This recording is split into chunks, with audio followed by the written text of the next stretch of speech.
Hello hello സുഹൃത്തെ, ഞാൻ അവിടെ നിന്നപ്പോ ഇങ്ങനെ കൊട്ടേന്ന് വിളിക്കണമെന്ന് പറഞ്ഞായിരുന്നു ഇവര്. ആരിയേ വിളിച്ചില്ലല്ലേ? ഇല്ല അച്ഛനെ, അങ്ങനെ വിളിച്ചില്ല? ഇല്ല അച്ഛനെ, ഇല്ല ഇല്ല ഇല്ല. ഉറപ്പാണോ? ഓ എടാ അങ്ങനെ വിളിച്ചില്ലടാ അവൻ. അവിടെ നിന്ന് വിളിച്ച ഞങ്ങൾ രണ്ടുപേരും കേട്ടതാടാ. എടാ ഒന്ന് 8173 വന്നേടാ. പെട്ടെന്ന് വരണേ. 8173.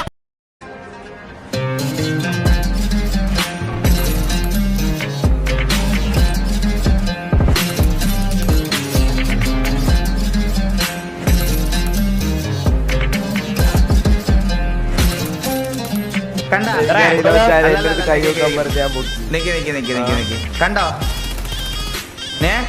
നീ മുമ്പേ ചോദിച്ചോ, നീ ഓരോ ഗ്യാങ്ങിന്റെ വില ചോദിച്ചില്ലേ? അതായത് ഇതേപോലെ കുറച്ച് പിള്ളേരുണ്ടാവും ഈ ചോദിച്ച എല്ലാ ഗ്യാങ്ങിലും ഇതുപോലെ ഇങ്ങനെ വരാൻ വേണ്ടിയിട്ട്. നിന്നെ പോലെ ഒരു ഗ്യാങ്ങിലും ഇല്ലാതെ ഇങ്ങനെ ഗ്യാങ് കയറാൻ വേണ്ടി തെണ്ടി കിടക്കണവന്മാർക്ക് ഇങ്ങനെ നിൽക്കും. വിളിക്കുന്ന സംസാരിക്കുമ്പോൾ മര്യാദക്കായിരുന്നെങ്കിൽ ഓക്കെ. ഞാൻ പിന്നെ നിന്നെ ഒന്നും തല്ലാത്തതോ അല്ലെ വെടിവെച്ചിടാത്തത് മാസം കാണിക്കാത്തത് എന്താണെന്ന് വെച്ചാൽ നീയൊന്നും അതിനുള്ളതില്ല.